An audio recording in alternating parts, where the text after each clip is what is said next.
एक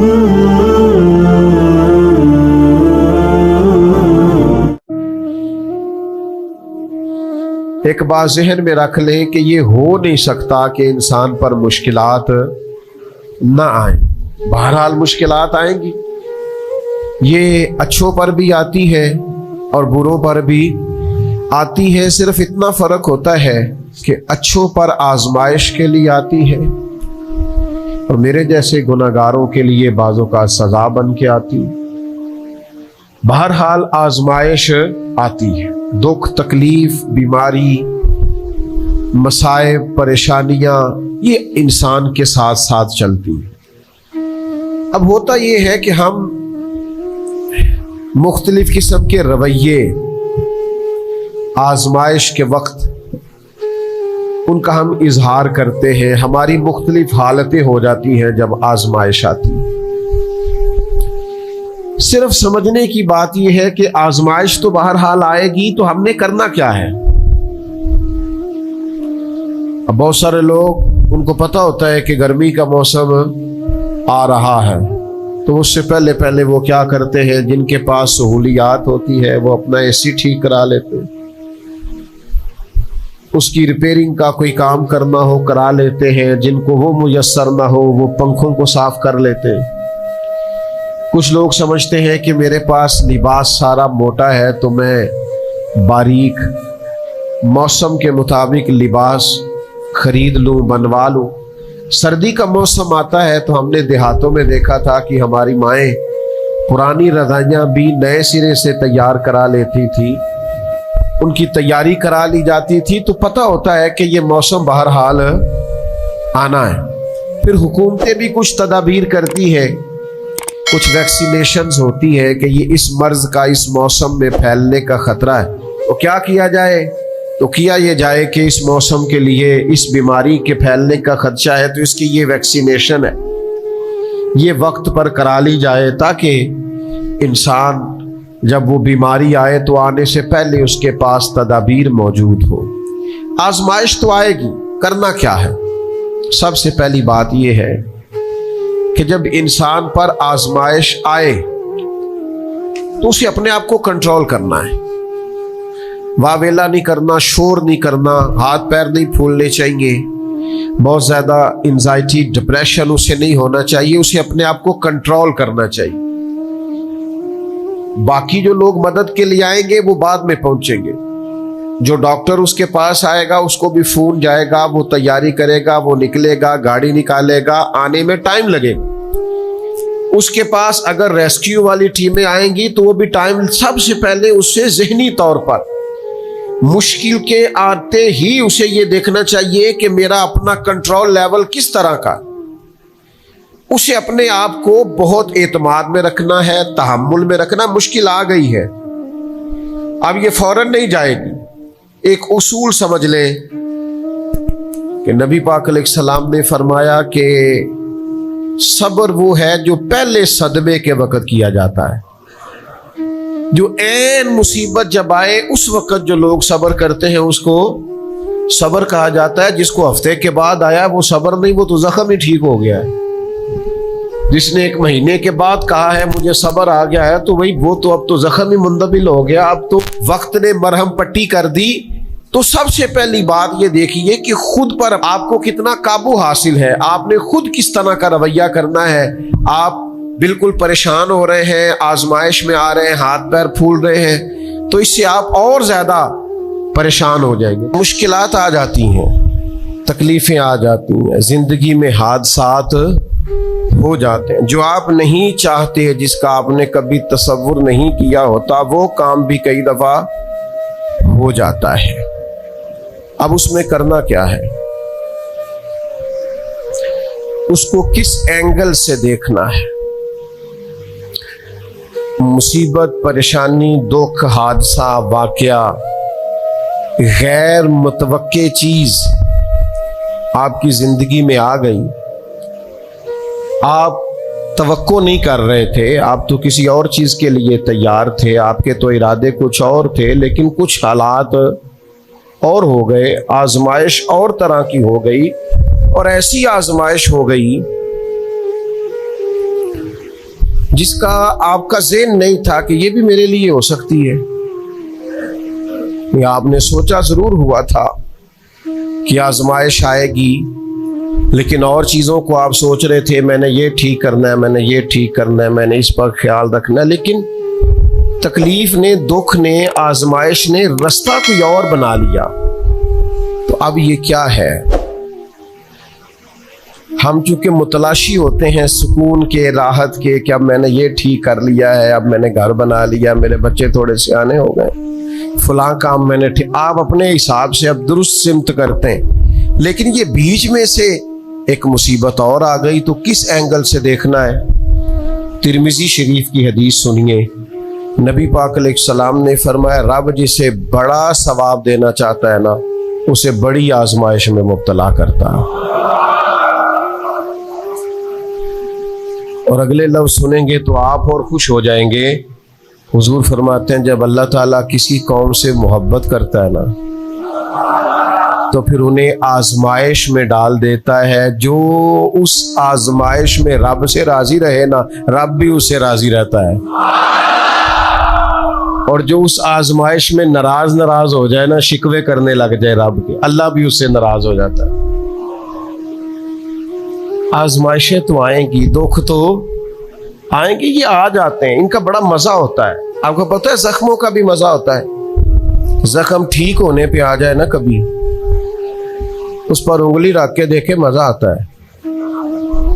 उस पर हल्की हल्की खारिश करने को जी चाहता है जख्म, लेकिन अगर पक्का हो जाए ना तो मजा देने लग जाता है। जख्मों को पका लो, जख्मों को पुख्ता कर लो, ये मजा देने लग जाएंगे। अगर आप जख्मों को पकाएंगे नहीं, कच्चा जख्म रिश्ता है, लेकिन पक्का हो जाए फिर मजा देता है। तकलीफ अगर आप समझें कि मेरे महबूब की तरफ से आई, वैसे महबूब पे गुस्सा नहीं आता, पता है आपको? जिससे प्यार हो जाए उसकी बुरी बातें भी इंसान को अच्छी लगती है, उसका ऐब नजर नहीं आता। आपको कभी ये अंदाजा हो जाए ना कि दुख जो आया है, तकलीफ जो आई है, राहत जो आई है, करम जो आया है, अता जो आई, तो ये आई है महबूब की तरफ से। यानी दुख आया है, आया किधर से है? अच्छा चले ठहरे, आप रुके, मैं बताता हूं आपको। मैं एक दफा ना कुछ बीमार था ज्यादा, और मुनफरद बात ये, अनोखी बात ये कि मेरा एक बच्चा भी बीमार था, और उस पर थोड़ी सी मुश्किल ये कि कुछ छोटी मोटी इर्द गिर्द की परेशानियां भी थी। ये तामीरी काम चल रहा है, फलाना काम चल रहा है, फलाना काम चल रहा है, तो समझ लें 5, 10, 20 चीजें इकट्ठी हो गई, तो मेरी तबीयत पर कुछ बोझ बन गया। दिल थोड़ा सा वजन महसूस करने लगा, और जरा थोड़ी सी बेचैनी और इस्तराब तबीयत में पैदा होने लगा। ये इनके बाद आ जाता है कभी कभी। तो उसकी तदबीरें, उसके मामलात भी मैं देख रहा था, लेकिन थोड़ा सा ना ज्यादा ज़हनी तौर पर मैं अपने आप को तकलीफ में महसूस करता था। तो एक रात मैं, तस्बीह मेरे हाथ में थी, तो मैं हस्बुनल्लाहु व निअमल वकील, निअमल मौला व निअमल नसीर, इसका मैं वजीफा पढ़ रहा था। तो पढ़ते पढ़ते मैंने ना साइड चेंज की, रुख फेरा। अच्छा, कभी कभी ये होता है कि आपके अंदर से ही दुख उठ रहा होता है, और कई दफा आपके अंदर से ही सुख उठ आता है, जवाब आ जाता है। यानी आपका दिल भी तो मुफ्ती है ना, वो भी तो फतवे जारी करता है ना। आपकी रूह भी तो आलिम है ना, वो भी तो आपको मसले बताती है ना। आपका जहन भी बहुत बड़ा, ये कई दफा जब उदास होता है तो इसने कोई मायूसी सोच ली या तय कर ली, खुश होता है तो इसने अंदर से ही कोई नेमत तलाश ली। मैंने रुख चेंज किया तो मेरे अंदर से आवाज आई, यार तू बड़े बेवकूफ है, तेरा किसी जगह नाम लिख देते हैं लोग, वहां हजारों लोग जमा हो जाते हैं, मस्जिद में पंखे पूरे नहीं चलते, लोगों को कोई खास प्रोटोकॉल नहीं मिलता, सैकड़ों मसाजिद हैं, एयर कंडीशन और बड़ी बड़ी सहूलियात छोड़ के लोग तेरे पास आते हैं।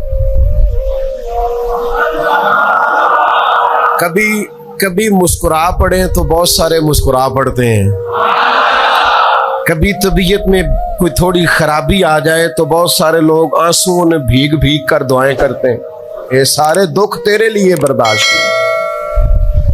और तेरे ऊपर थोड़ी सी कभी तकलीफ आती है तो तबीयत पे बोझ बनता है, अच्छा तू बड़ा रीस है, सुख सारे कबूल खुशी खुशी, और दरा 2 4 5 चीजें इकट्ठी हुई नहीं और दिल तेरा बेचैन हुआ नहीं, तू सियाना नहीं। अच्छा खुद ही टेंशन थी, बस रुख मैंने दूसरी तरफ किया तो आवाजें दूसरी आनी शुरू हो गई, शाम को मैं उठ के बैठ गया। ये आपने ना अपने अंदर से आपने ताकत लेनी है। आपके अंदर एक रूह है, आपके अंदर एक बातन है, आपके अंदर एक खैर की कुव्वत है। जब भी कोई मायूसी आए ना, एक सरकार का फरमान सुने। नबी पाक अलैहिस्सलाम ने फरमाया, तुम्हें अपनी बीवी की कोई आदत नापसंद हो तो उसे बुग़्ज़ नहीं रखना। या रसूलल्लाह क्या करें? फरमाया उस आदत पे गौर कर लो जो तुम्हें बड़ी पसंद है।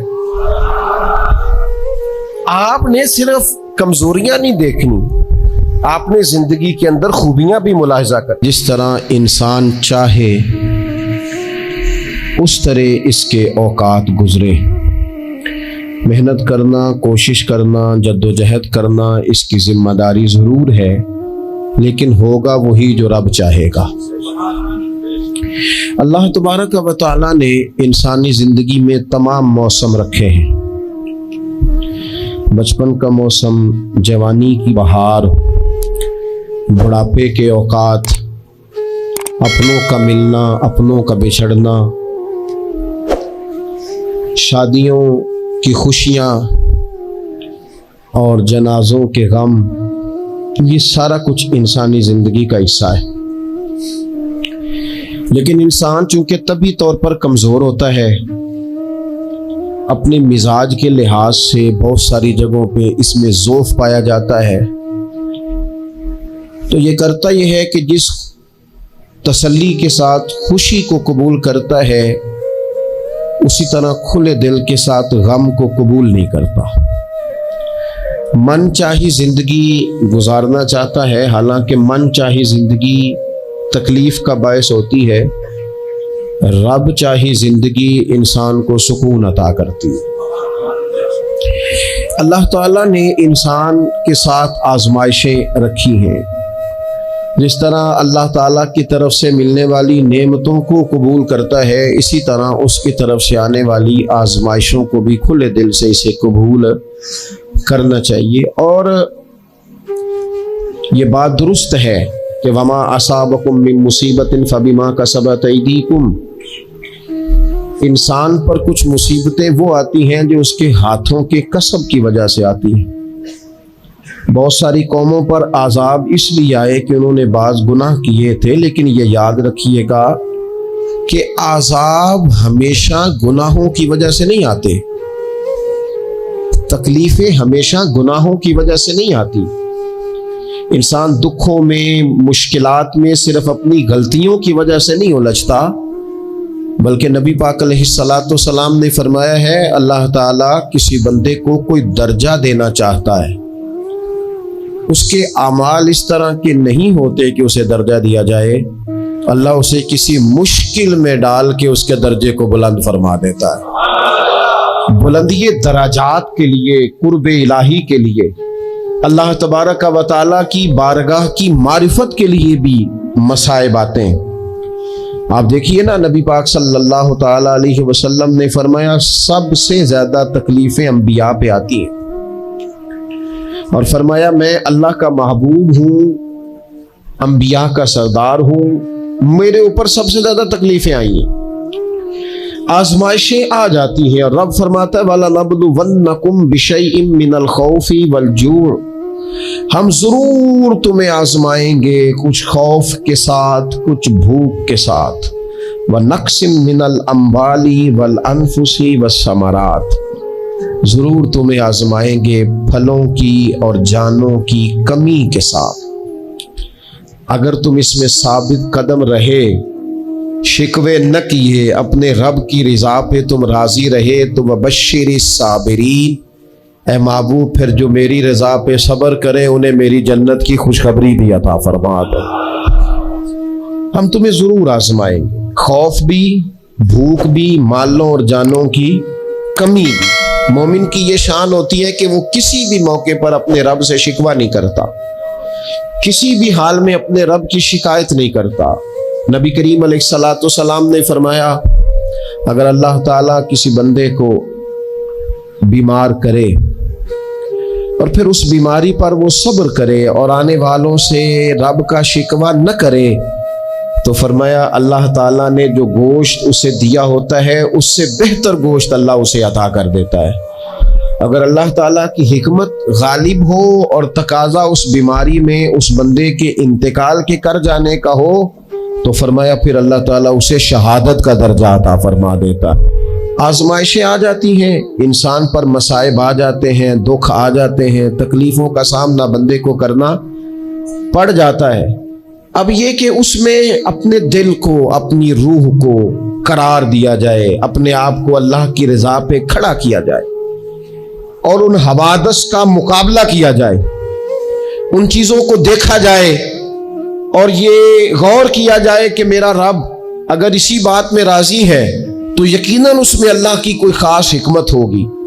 कहत हजरत उमर के जमाने में भी आ गया था, बड़ी मुश्किलात का सामना करना पड़ा। तो इन मसाइब में इंसान को थोड़ा सा पहले तो हिम्मत करनी है, फिर उसमें करने का जो काम है वो ये है कि सबसे पहला काम तो ये है कि अपने रब की बारगाह में खुल के दुआ मांगी जाए, अल्लाह तबारक व तआला के हुजूर इल्तजाएं की जाएं, दुआएं की जाएं, रब करीम को मनाया जाए। हज़रत उमर फारूक रदी अल्लाह तआला अन्हु के ज़माने में जब कहत आया था तो हज़रत उमर नबी पाक अलैहिस्सलाम के चचा को हज़रत अब्बास रदी अल्लाह तआला अन्हु को लेके मैदान में निकले थे और क्या खूबसूरत लफ्ज़ उन्होंने तरतीब दिए थे। अर्ज़ करते थे, मालिक पहले हम तेरी बारगाह में महबूब पाक को लेके आया करते थे, आज महबूब ने ज़ाहिरी विसाल किया है तो तेरे महबूब के चचा को लेके आए हैं। तो ऐ अल्लाह तू मेहरबानी फरमा, अपने महबूब के चचा का सदका हमें बारिश अता फरमा। तो बस हजरत उमर ने वो दुआ मांगी, हजरत अब्बास को वसीला बनाया तो अल्लाह ने बारिश अता फरमा दी। अच्छा, फिर ये दोनों चीजें हमें हदीस सही में मिलती हैं। एक नौजवान ने, एक शख्स ने आके हुजूर की बारगाह में अर्ज की, या रसूलल्लाह बारिश नहीं होती, दुआ कर दें। तो नबी पाक ने हाथ उठाए दुआ के लिए, इतने हाथ बुलंद किए कि बगलों की सफेदी नजर आने लगी। वो कहते अभी महबूब के दस्ते मुबारक पूरी तरह चेहरे पर फिरे नहीं थे कि अल्लाह ने बारिश अता कर दी। फिर पूरा हफ्ता बारिश होती रही तो लोगों को अब बारिश की कसरत की वजह से बाद मसाइल बनने लगे, तो वो फिर हाजिर हुए। अर्ज की, या रसूलल्लाह दुआ फरमा दें, अब तो कुछ मुश्किलात बढ़ने लगी है। तो हुजूर ने फिर हाथ उठाए, कहे अल्लाह अपना फजल नसीब फरमा, मेहरबानी फरमा। कभी बारिश की जरूरत होती है और कभी बारिशों का कसरत से होना वो तकलीफ का बायस हो जाता है बाज़ जगहों पर। तो कहते फिर हुजूर ने दुआ फरमाई, अभी चेहरे पे हाथ नहीं फेरे थे कि मदीना मुनव्वरा में बारिश खत्म हो गई। तो सबसे पहला और जरूरी काम हमारा आज मिजाज बन गया है कि हम तबसरे करते हैं, सियासत करते हैं, उस पर बैठकर। अब एक और दौर आ गया है, वीडियो बनाते हैं, मोबाइल चलाते हैं, जो कि बहुत बड़ा इम्तिहान है हमारे लिए कि सिर्फ 20 मिनट मोबाइल को हाथ ना लगाएं, बहुत बड़ा इम्तिहान है। हो सकता है बहुत सारे लोग बड़ी तकलीफ में आ जाएं कि पूरे 20 मिनट गुजर गए। उस पर वीडियो बनाएंगे, उस पर कमेंट्स करेंगे, उस पर ये काम हम करते हैं। हालांकि अगर कोई ऐसी मुश्किल आ जाए तो शरीयत ने हमें यह सबक दिया कि पहले दुआ, पहले अल्लाह की बारगाह में हाजिरी। अकबर इलाहाबादी ने कहा था कि मुसीबत में भी अब याद खुदा हमको नहीं आती। दुआ मुंह से ना निकली, जेबों से अर्जियां ही निकली। हम महकमों में दरखास्तें देते हैं लेकिन दुआ की तरफ बढ़ते बड़ा खूबसूरत काम है। सबसे पहले तो ये करें कि वो जो हमारे भाई तकलीफ में है, मजबूरी में है, उनके लिए अपने रब की बारगाह में अर्ज करें कि मालिक कुदरतों का मालिक तो तू है, हर चीज तो तेरे दस्ते करम में है। और तू करीम इतना है कि बंदों पे तू गजब नहीं ज्यादा फरमाता, रहमत ही ज्यादा फरमाता है। और तेरी रहमत तेरे गजब पर गलबा रखती है, इसलिए मालिक तू करम फरमा। और ये जो लोग हैं तू इन्हें अपने फजल से ही आसानी अता फरमा, ताकि इस मुश्किल से निकल आए। जिन दिनों कहत आया था ना मक्का मुकरमा मदीना तैयबा में हजरत उमर के जमाने में, तो हजरत उमर फारूक फरमाते मैंने बगैर घी के कभी खाना नहीं खाया था, लेकिन मैंने कसम उठा ली थी कि जब तक सब लोगों को राशन खाना मुयस्सर नहीं आता मैं भी घी नहीं खाऊंगा। ये जो इजाफी अखराजात है, एडवांस गाड़ियां बुक कराना, नए मॉडल के मोबाइल खरीदना, ये जो हमारे सिर्फ नाज नखरे हैं, सिर्फ इनको थोड़ा सा क्लोज कर लो। अजीब बात है ना, अजीब जुल्म है ना कि एक बच्चा रात को इसलिए खाना नहीं खा रहा कि उसकी मर्जी का पका हुआ नहीं, और एक तरफ मेरे ही वतन में उस वीडियो ने भी मेरी चीखें निकलवा दी, जिसमें एक बेटी, और उसकी उम्र भी बिल्कुल उतनी है जितनी मेरी बेटी की उम्र है, उससे वो साफी पूछता है, पांव उसके नंगे हैं और पांव पे कीड़े चढ़ रहे हैं, तो उससे पूछता है पुत्र क्या चाहिए? वो कहती है सिर्फ रोटी खानी है, कोई मुतालबा नहीं, कोई मुतालबा नहीं। रोटी दा दुख न पूछो, ये रोटी बंदा खा जा दीजिए, रोटी बंदा खा जाती। अल्लाह करीम ने फरमाया वतावनु अलल बिर्रि वत्तक़वा, जब तकवे और परहेजगारी का मामला हो तो एक दूसरे के साथ ताउन करो, एक दूसरे के साथ ताउन करो, एक दूसरे का आगे बढ़ के बाजू थामो, खैर के कामों में एक दूसरे की मदद करो, आगे निकलो। हो जाता है कभी कभी ऐसा कि एक भाई के पास बहुत ज्यादा माल होता है, दूसरे के पास कम होता है, और नबी पाक सल्लल्लाहु ताला अलैहि वसल्लम ने इरशाद फरमाया कि याद रखना अल्लाह तबारक व तआला उतनी देर तक तुम्हारी मदद करता है जब तक तुम अपने भाई की मदद करते रहते हो। अल्लाह तुम्हारा मददगार रहता है। और ये जो मुसलमान होते हैं, मोमिन, कलमा पढ़ने वाले, इनके बारे में मेरे नबी पाक अलैहिस्सलातु सलाम ने फरमाया कि ये एक जिस्म की मानिंद है, एक जिस्म की तरह है। मोमिन एक जिस्म की तरह है, जिस तरह ये पूरा जिस्म होता है। और हुजूर ने मिसाल दे के बात समझाई, फरमाया जिस्म का एक हिस्सा तकलीफ में हो ना तो सारा जिस्म उसका कर्ब महसूस करता है।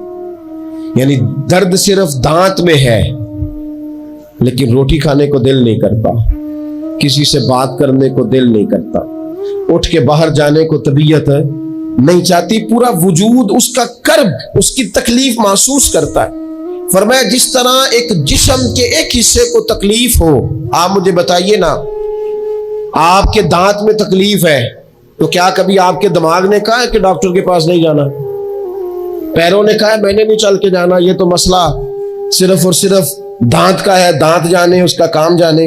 ऐसा होता नहीं। दांत में तकलीफ होती है तो ज़हन मंसूबा बंदी करता है, वो कहता है यार ये पता करो दांत का डॉक्टर कहां बैठता है। फिर आपकी जुबान हिलती है, मालूमात करती है, फिर आपके पैर चल के वहां जाते हैं, और फिर आप अपने दिल से माफी ज़मीर वहां बयान करते हैं, फिर आप अपना कमाया हुआ सरमाया खर्च करते हैं। भाई एक दांत को तकलीफ है तो रहने दो, सारे जिस्म को काम में क्यों लगाया है? तो माना यह है कि जब जिस्म का एक हिस्सा तकलीफ में हो, बाकी सारे सपोर्ट करते हैं ताकि वो ठीक हो जाए। तो हुजूर ने फरमाया मेरे सारे मोमिन एक जिस्म की तरह, सारे मक्के से हिजरत करके मदीने आए, घर बार पीछे रह गए, जायदादें पीछे रह गई, कारोबार पीछे रह गए। हुजूर ने फरमाया तुम भाई हो। लेकिन वो सहाबा थे ना, उन्होंने भाई भाई अपने आप को सिर्फ तकरीरों में नहीं समझा था, उन्होंने अपने आप को भाई भाई सिर्फ महफिलों के नारों में नहीं समझा था, उन्होंने अपने आप को भाई भाई सिर्फ अदीब शायर की शायरी में नहीं समझा था। वो मन से उनकी आवाजें आती थी हम सचमुच के भाई हैं, उन्होंने तय कर लिया था कि हम भाई हैं।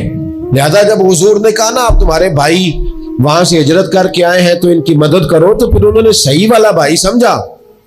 धागा रख के अपना घर तकसीम करके आधा अपने भाई को दिया, कारोबार बांट के अपने भाई को दिया। जिसके पास 4 ऊंट थे उसने 2 अपने भाई को दे दिए। चलते कारोबारों में भाइयों को शरीक बना लिया।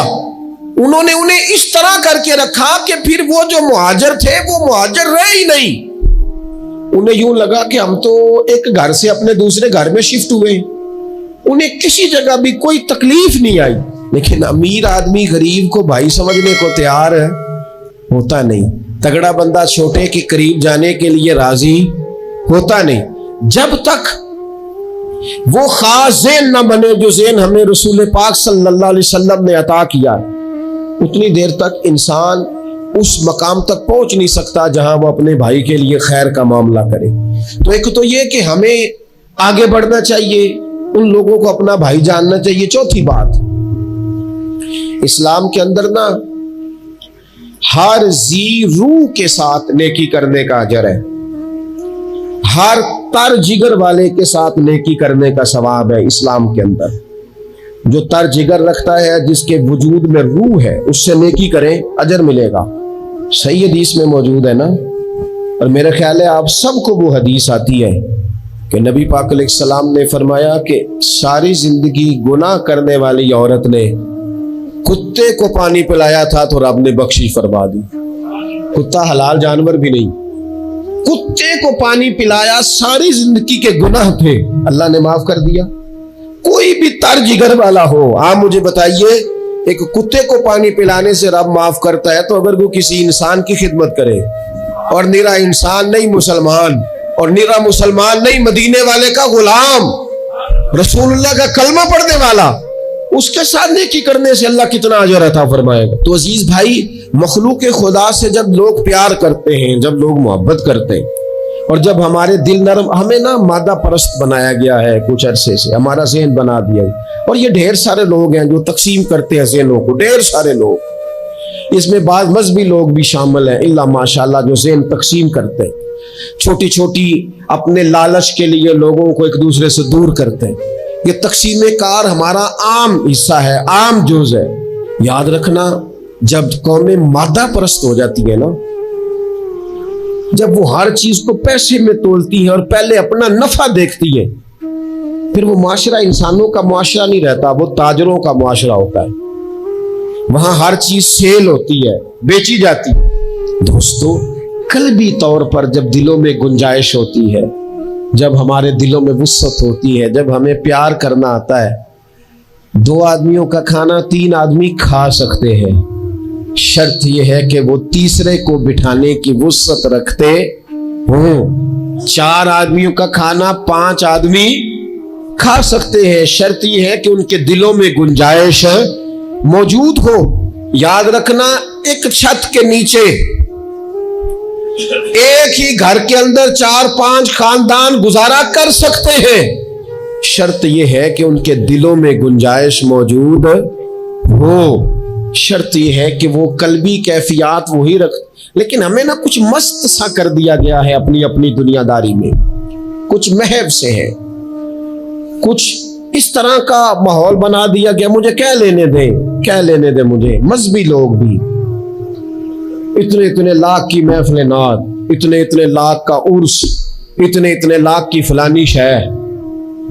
ओ खुदा के बंदो, कुछ देर के लिए छोड़ लो, कुछ देर के लिए मेहरबानी कर लो और देखो तो सही जरूरत किस चीज की ज्यादा है। चलो कोई तो गुंजाइश पैदा करो जिंदगी में, कहीं किसी एक चीज को रोक लो। मुस्तहब का और वाजिब का फर्क ही नहीं समझते। इकबाल कहने लगे, ये किसी शौक ने लिख दिया ये जुमला मेहराब मस्जिद पर कि ये नादा गिर पड़े सजदे में जब वक्ते कयाम आया। वक्त तो कयाम का था, तुम सजदों में हो, उठने का टाइम था, लोगों की मदद करने का वक्त था, और तुम अभी भी अपने खतमात शरीफ में उलझे हुए हो। कुल 10वां चेलम मुस्तहब है, 2 आदमी बैठ के खत्म दिला ले, हो जाता है। ये बाकी का लाखों रुपए का माल उन जगहों पे पहुंचाया जाए जहां जरूरत है। महफिल नात आपके मोहल्ले का नौजवान भी नात पढ़ सकता है, मकामी खतीब को भी तकरीर आती है, हर जुमे करता है, और बड़े काम है करने वाले। लेकिन वो बस ठीक है, हम जहां लग गए वहां से हिलने को तैयार ही नहीं। एक मखसूस सा मिजाज बना लिया, उससे बाहर आना ही नहीं चाहते, पसंद ही नहीं करते। तो अपनी जिंदगी के अंदर वुसअत पैदा करें, अपने दिल में वुसअत पैदा करें। याद रखें, जब बंदा किसी के बच्चों का सोचता है तो अल्लाह उसके बच्चों पर फजल फरमाता है। जब इंसान किसी का घारा बात करता है, रब इसका घारा बात करता है। हजरत अबू बकर सिद्दीक फरमाया करते थे, तू अल्लाह के दीन की खिदमत में लग जा, तेरा जाती कोई काम रब रुकने नहीं देगा, वो सारे तेरे काम होते रहे। हम क्या समझते हैं कि तगड़ी तकरीरों से लोगों को करीब कर लेंगे? हम क्या समझते हैं कि बड़े बड़े पोस्टर लगाएंगे महफिलों के तो लोगों को? हम क्या समझते हैं हिसाब सिर्फ नमाजों का होना है? हम क्या समझते हैं कि हिसाब सिर्फ हमसे सजदों के बारे में पूछा जाएगा? ये भी सवाल होगा। ये भी सही बुखारी मुस्लिम में मौजूद है, सही हदीस में मौजूद है कि रब फरमाएगा, ओ बंदे मैं भूखा था तूने मुझे रोटी नहीं खिलाई, मैं प्यासा था तूने पानी नहीं पिलाया, कपड़ों की हाजत थी तू लेके नहीं आया, मैं बीमार था तूने तीमारदारी नहीं करी। मालिक तू खाने से पाक, पीने से पाक, पहनने से पाक, बीमारी से पाक। तो रब करीम फरमाएगा, वो जो तेरे पड़ोस में बंदा बीमार था तो मैं ही तो था ना, वो जो तेरे पड़ोस में आदमी भूखा था तो बंदा तो मेरा ही था ना, वो जो तेरे दाएं बाएं लोगों को हाजत थी तो वो मेरे ही बंदे थे। खुदा के बंदे तो हैं हजारों, बनू में फिरते हैं मारे मारे, मैं उसका बंदा बनूंगा जिसको खुदा के बंदों से प्यार होगा। कुछ ना थोड़ा सा अपने दिलों में वो क्या बात की थी सागर ने, उसने कहा था कि यही है ज़ौक़े इबादत की इंतहा सागर, ओ गमे हयात के मारों का एहतराम करो। ये जो गमे हयात के मारे हैं इनका एहतराम करो। एक 100 घर था मदीना शरीफ में, इमाम अबू नईम ने इसको लिखा है। हमारे यहाँ भी लोग इफ्तारी कराते हैं, सियासी इफ्तारी रमजान में, सियासी इफ्तारियां जिनसे हमें काम नहीं पड़ता, जिनसे हमें कल को काम निकलवाना हो तो उनकी रोटी पकाई जाती है। सियासी वलीमे, सियासी दावतें, सियासी लोगों के इज्तिमात, VIPs के लंगर, ये हमारा कल्चर बन गया है, ये हमारा मिजाज बन गया। और नबी पाक अलैहिस्सलाम ने फरमाया, लानत उस दावत पर इसमें अमीरों को बुलाया जाए और गरीबों को नजरअंदाज किया जाए, वो तो मलून दावत है। 100 घर पूरा था मदीना मुनव्वरा में, जिसमें 3 वक्त का खाना, बच्चों के कपड़े, अगर कोई बीमार हो जाता तो दवाइयां, और दे कौन जाता है अल्लाह ही बेहतर जानता है। एक नकाब पोश आता था, दरवाजे पे दे जाता था, नाम पूछते थे तो नाराज हो जाता था। और ये एक दिन काम नहीं हुआ, सालों ये काम जारी रहा, पता ही कोई नहीं कौन दे जाता है, कोई खबर ही नहीं। फिर अचानक 2-3 दिन हो गए, वो लंगर आना बंद हुआ, वो अखराजात उठाने खत्म हुए। अब लोग एक दूसरे से पूछने लगे कि वो खाना तेरे घर भी नहीं आया, तेरे घर भी नहीं आया, पता करो कब से नहीं आया, पता करो कब से नहीं आया। तो तय हो गया, जब लोगों ने तारीखें लगानी शुरू की, एक दूसरे के साथ मिलानी शुरू की, तो 18 मुहर्रम से मेरे घर नहीं आया। हाँ, हमारे यहाँ भी 18 मुहर्रम से नहीं आया, पता करो, तहकीक करो। तो पता चला कि 18 मुहर्रम को इमाम ज़ैनुल आबिदीन का विसाल हुआ है। सैयदा पाक का ये शहजादा, इमाम हुसैन का करबला में बच जाने वाला ये जानिशीन, एक 100 घरों में और थोड़ी सी आबादी, 100 घरों में 2 वक्त खाना, और अपने कंधे पे तोड़ा रख के, लंगर की बोरी रख के पहुंचा के आते, और चेहरे पे नकाब होता। कोई पूछता नाम क्या है तो नाराज हो जाते। 100 घरों में खाना जाता। उनके विसाल के बाद जब गुस्ल दिया जा रहा था तो मोटे मोटे निशान थे कमर पे। लोगों ने उनके बेटे से पूछा कि ये क्या है, तो फरमाने लगे मेरे वालिद अपने कंधों पे थैले रख के आखिर उम्र तक घरों में पहुंचा के आते रहे। लोगों ने कहा हुजूर आप क्यों नहीं जाते थे, आप जवान थे। तो आपके शहजादे कहने लगे मैं कहता था अब्बा जी से कि मैं ना चला जाऊं, तो फरमाते थे पुत्र अगर तू जाएगा तो फिर तुझे उस गरीब का नाम भी बताना पड़ेगा। मैं तेरे सामने पर्दा नहीं खोल सकता, ये मेरा और मेरे रब का राज है।